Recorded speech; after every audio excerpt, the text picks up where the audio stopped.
the Greek agora.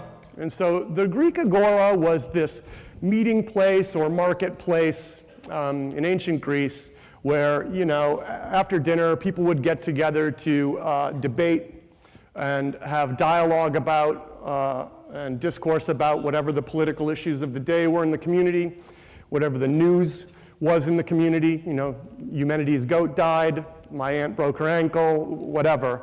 And that's how information was exchanged and how news passed around the community and how political discourse happened. And so the interesting things about the agora, the interesting characteristics of it are, it was multi-directional.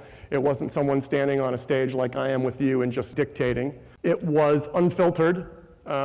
It was not interpreted. The news wasn't interpreted and then written down and handed to people. It was unfiltered. It was real time. You were hearing what people were talking about right there with each other. The conversation was happening right now. It wasn't recorded or showed later to people.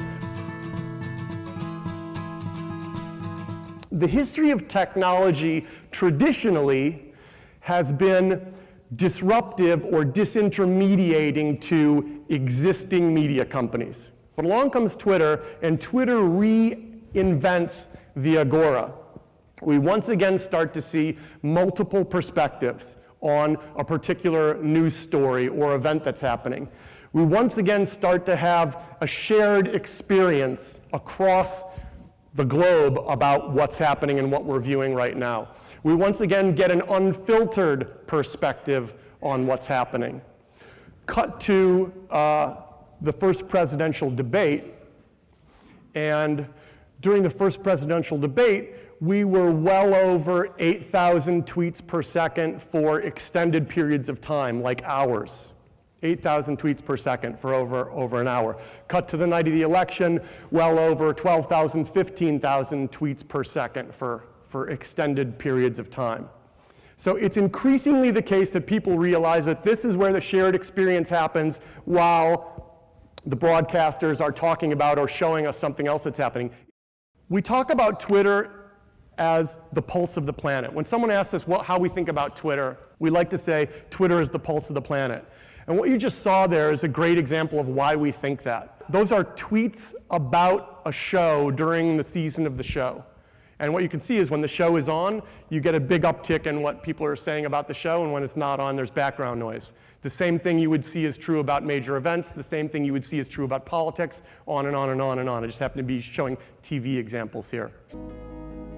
So this is a visualization our engineers did inside Twitter of the minutes after the earthquake and ensuing tsunami in Fukushima, Japan.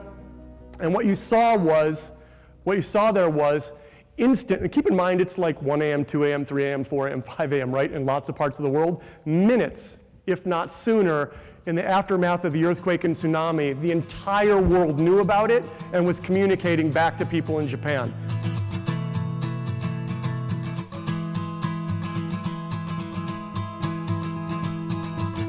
It gives a voice to everyone in the world, and it's a completely level playing field, and we all have equal access, and all of us can reach any of the other endpoints.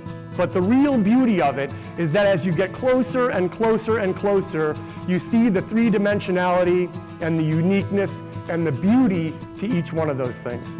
So that's why we say our vision for Twitter, everyone in the company would tell you, what's your vision for Twitter? Everyone in the company would tell you this. Our vision for Twitter is Twitter brings you closer. Because when you're closer to all these other voices, you see that they're individuals with a unique perspective.